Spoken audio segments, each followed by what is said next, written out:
Hi, I'm MJ. Welcome to the Blogs4Borders video Blogburst, July 31st, 2007. And thanks for joining us as we take a whirlwind tour of illegal immigration news across these United States.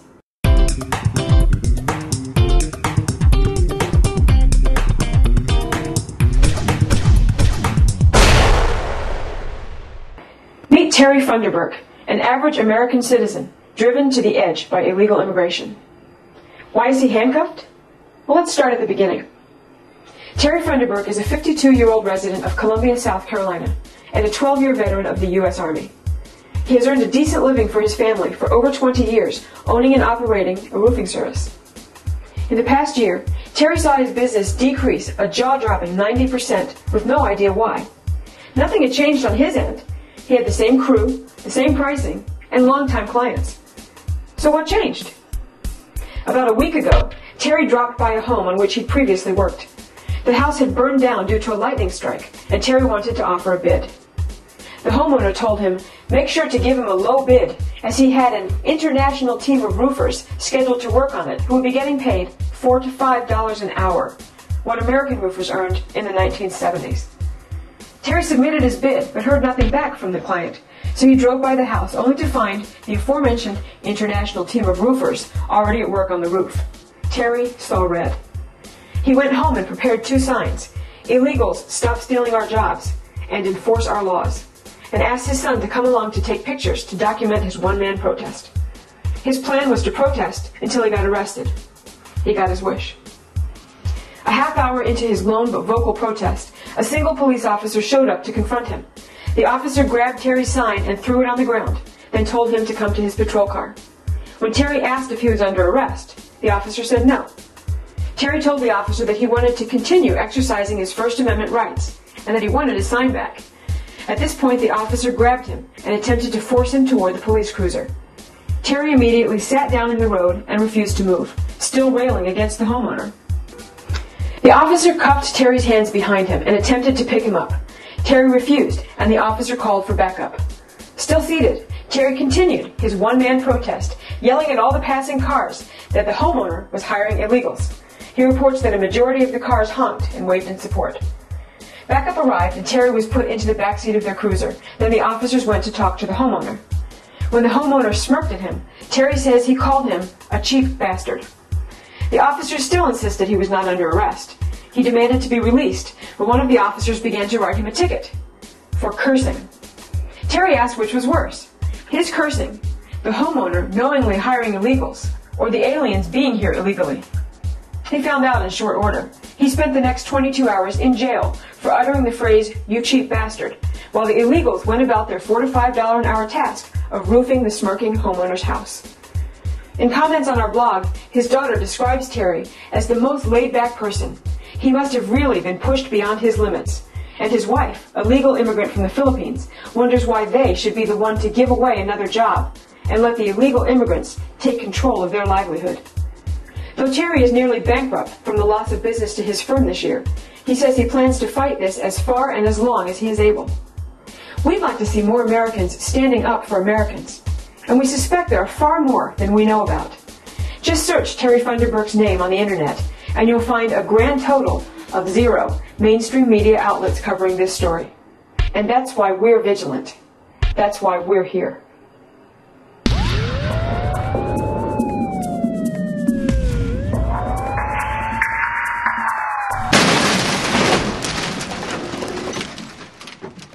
The victim, Charlie Darrington. The criminal, Julio Villasana, illegal alien. The crime, aggravated vehicular homicide. The story. Darrington was on his motorcycle when dirtbag Villasana, driving the wrong way and with a blood alcohol level 3 times the legal limit, fatally crashed into the well-known Nashville mandolin maker last August. Villasana was arrested after fleeing the scene and has been sentenced to 25 years, of which he must serve at least 7.5 years before being released. At that time, he will be eligible for deportation. But don't think that this will be a new experience for this scumbag. Prior to killing Charlie Darrington, Villasana had been deported 14 times. That's right, folks, 14 times.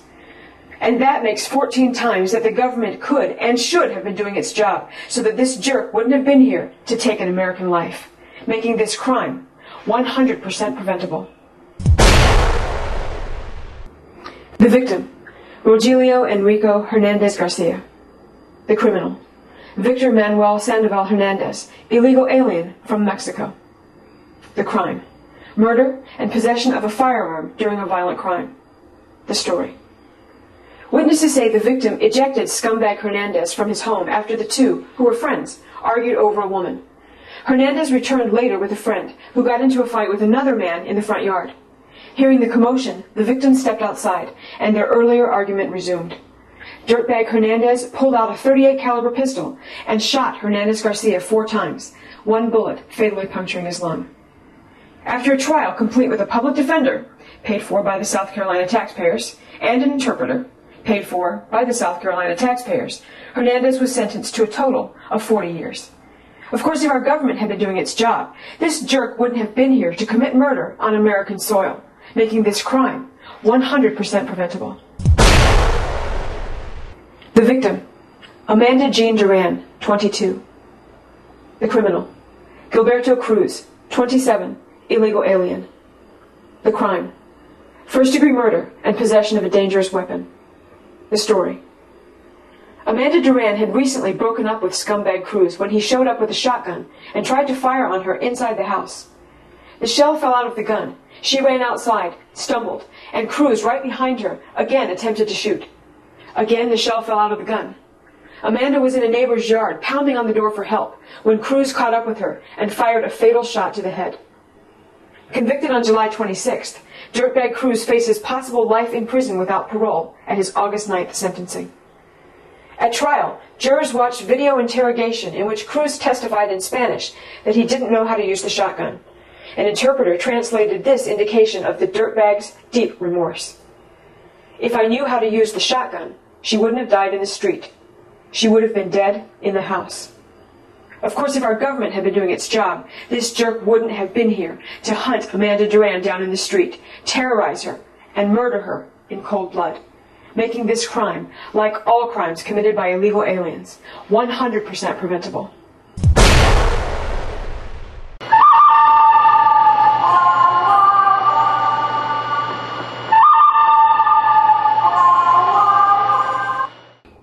Last week, the House voted to block funding that keeps former Border Patrol agents Ignacio Ramos and Jose Campion in federal prison. It's a good first step, but in and over it's all the fat lady sings. The fat lady, in this case, being Ted Kennedy. The measure must pass the Senate later this year.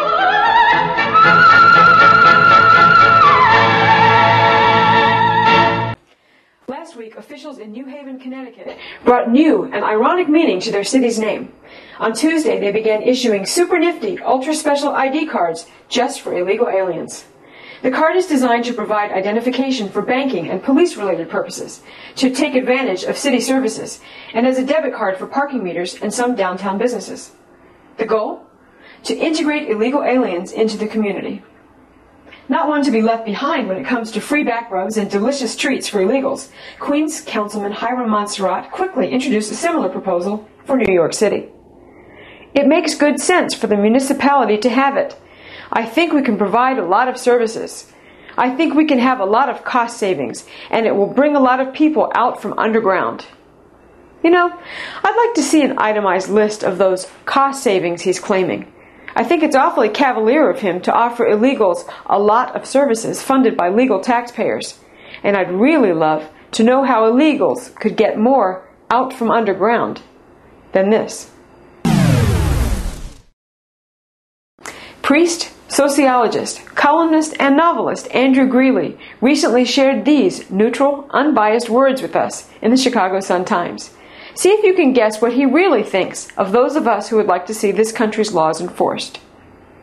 The screaming mobs of immigrant-hating nativists, the haters and bigots.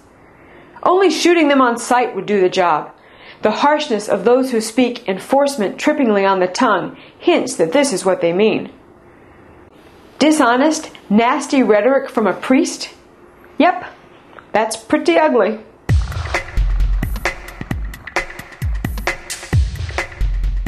Thanks for clicking in to this week's episode of the Blogs4Borders video blog burst. Let's close this week with a simple but powerful question from Mary, daughter of the lone protester, Terry Funderburk. If you think about it, how would you feel if your longtime business you started from scratch went bankrupt from illegal activity?